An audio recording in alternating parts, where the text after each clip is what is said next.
Hello, hello. You're listening to the Better Workday podcast with me, Niamh Moynihan. What impact do you think poor communication has in the workplace? According to some reports, poor communication costs up to $1.2 trillion in the US every year. And that's just in the States. I found that stat baffling when I read it, and I'm still trying to wrap my head around it, if I'm honest. But the one thing I can take away from that is if you've ever felt that poor communication is slowing you down, you are definitely not alone. And so today we're going to take a look at why communication feels so hard sometimes and practical ways that you can make it easier both for yourself and for the people that you work with. Now, when I was thinking about this episode, I was reminded of a lecture I attended many years ago when I was studying for my master's. I'm going to assume for a minute that you don't know me, or at least that you don't know me for that long, because it's been a while now. My background before Better Workday was in primarily operational roles in the IT sector, and my master's was in data business. And so I was in a lecture with this fantastic guy. His name is Tom Davenport. And he is an expert in the areas of big data and AI. And he was explaining that big data had some really specific attributes, and that was volume, variety, and velocity. And when I think of communication in the workplace today, I'm like, he was onto something, not just for big data, but what I'll call big comms. Volume, too many messages, too many emails, hundreds of emails in your inbox. Variety, too many channels, too many different types of communication, images, audio, visual, text-based, and velocity, the speed at which communication is coming at us. I know many people who can't step away from their desk for a minute without being greeted by a Teams message or an email on their return. But while that, analogy is good, to a degree, it leaves out a crucial part when it comes to comms, and that's the human layer. The biases that we have, our own preferences, and our assumptions, both in terms of how we communicate, but also, how other people communicate with us. And so before I go any further, I'd like you to take a moment to think right now, which of these elements do you find the most challenging? Is it the volume, the variety, or the velocity, like the speed? Or is it the human side? Different preferences and assumptions that we're making. And again, we're not going to be able to solve it all today. I never make those promises because they are very hard to keep, almost impossible, I would say. But I do think that after today's episode, you should be able to communicate slightly differently in a more positive way. Okay, so I would be delighted if that was the result of you listening to the podcast today. I want to next take a look at the human side of communication because, well, we are human. And it doesn't matter how many tools that we deploy to help us with our workday. At the end of the day, when you're communicating at work, it's between you and me, between one person and another. And so we have to put this first. And I know that a lot of teams that I work with ask questions around communicating and working with different generations. If you work in a place that have a mix of Gen Z, Millennials, I'm a millennial, by the way, Gen X and boomers, you will probably have seen the differences between communication. On the one end, we have people who prefer, short, snappy, direct communication. At the other end, we've got people who prefer, live, face-to-face conversation. Somewhere in the middle there, we have people who prefer, visual, direct comms. So it does depend on the generation you're in. But I just think that's useful only as a starting point, and it's not the whole story.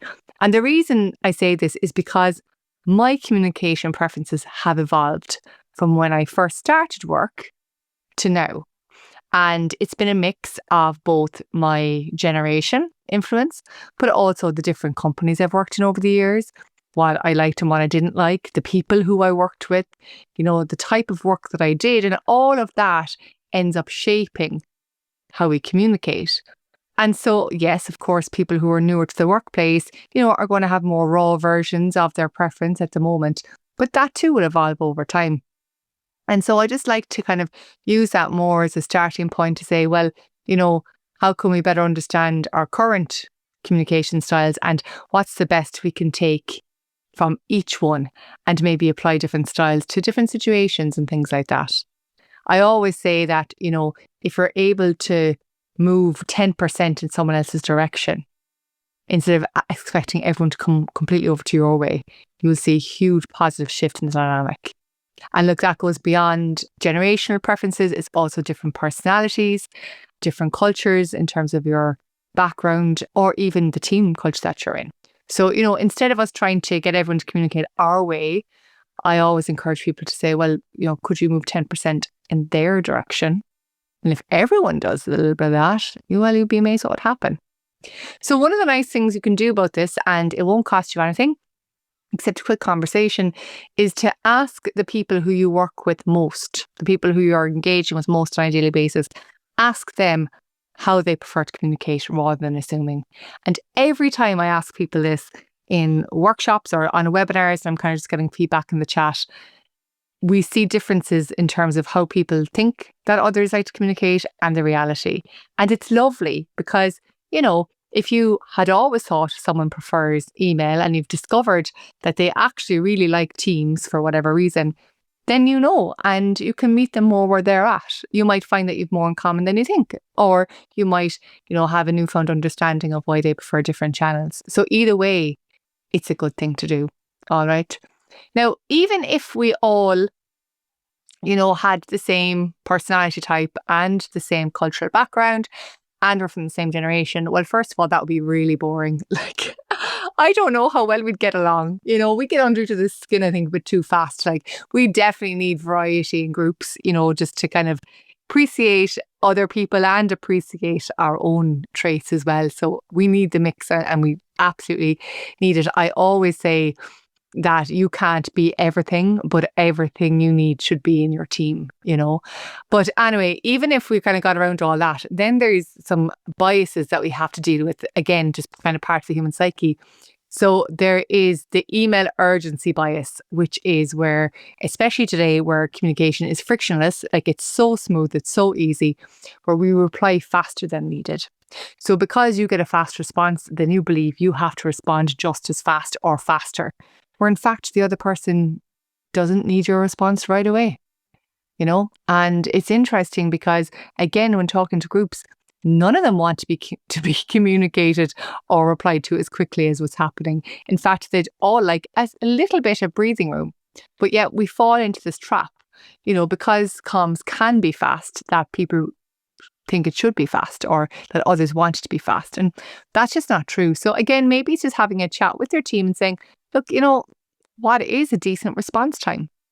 And what would happen if we slowed down a little bit? Maybe what would happen, by the way, is you would think your comms through a little bit better and the quality would be improved. And well, wouldn't that be lovely?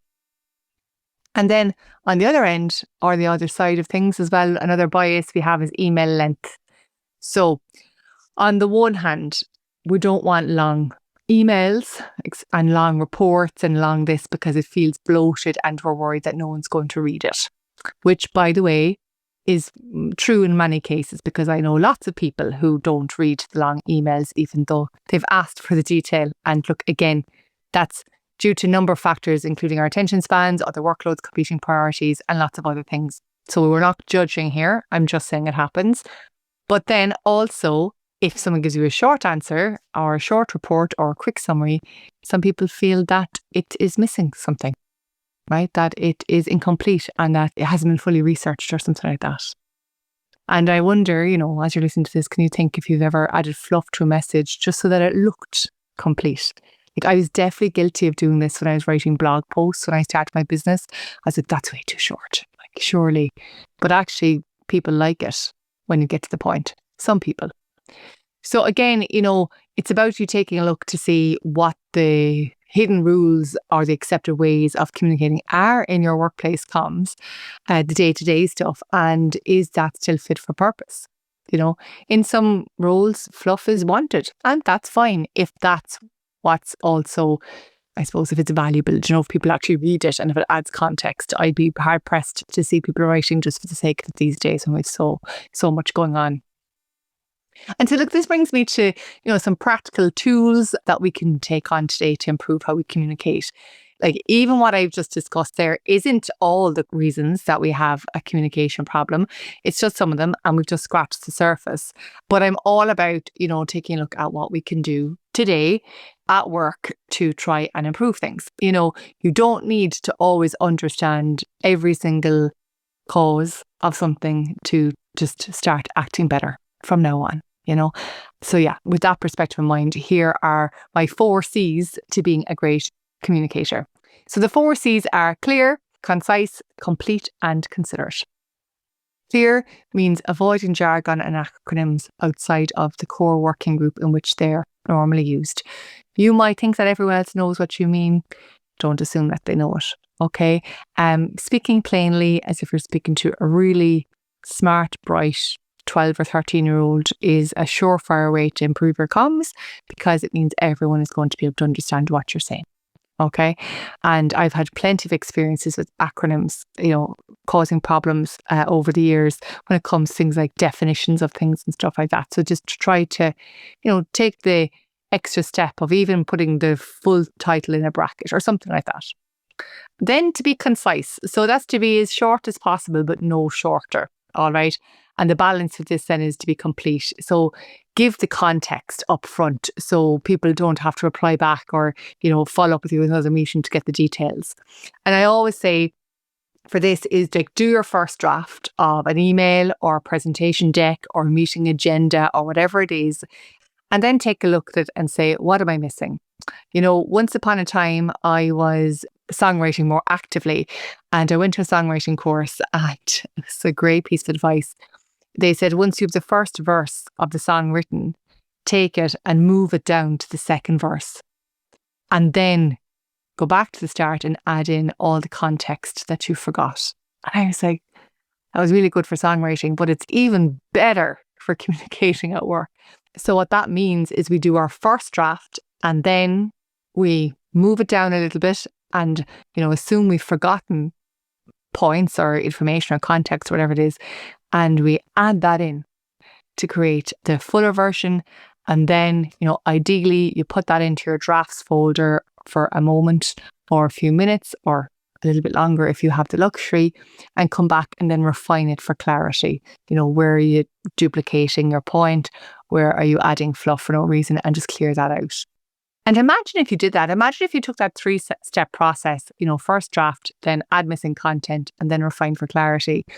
If you took that process and applied it to your communication, that means that automatically your communication is going to be of a higher quality, which is going to reduce the amount of follow-ups. That brings the volume down, and it brings probably a better response for you and a better experience for the other person. So it's win-win. And, you might be wondering, where should this start? Should it start, with the management level? Should there be like a big initiative to improve how we communicate? I always say you can just be role models. Like the fact that you are someone who listens to a podcast like this means that you care about ongoing personal development, to being better at work, to, learning and evolving and just being a better person at work and in every other area of your life. Okay, so that's already you, because you wouldn't be here otherwise, by the way. So you're already a role model. You know what I mean? Like you're already somebody who can be a good example. So you can start doing it. And when you start communicating better, others will notice and they will follow your lead. Okay, which will be just lovely. So look, communication is both a technical challenge due to, as I said, just the huge amount of it and the different types of comms we have, the different channels that we have, and the speed at which it comes at us. But it's also a human challenge, all right? And we do have to appreciate both and see what we can do. So, one thing that you can do after today, if nothing else here has resonated with you, is just to challenge yourself to become a better communicator in the everyday. So before your next message, after this podcast, after you stop listening, whatever message you're sending next, if it's a text, if it's a Teams message, if it's an email, whatever it is, just before you do that, before you hit send, ask yourself, why are you sending it? What outcome do you want to achieve as a result of this conversation? And most importantly, the fourth C in the 4 C's, consider the receiver. How will it land for the other person? Right? Think about who is getting your message and how they'll feel, how they'll think, and how you want them to act when they get it. So look, I hope you find this helpful. If you do, let me know, okay? And please share this with a friend or colleague who you think might find it helpful. As always, if you do find this podcast valuable, I would love it if you helped me share it with more people. You can do that by subscribing wherever you listen. And you can also leave a rating or a review. That would be great as well. And until next time, stay well and have a better workday.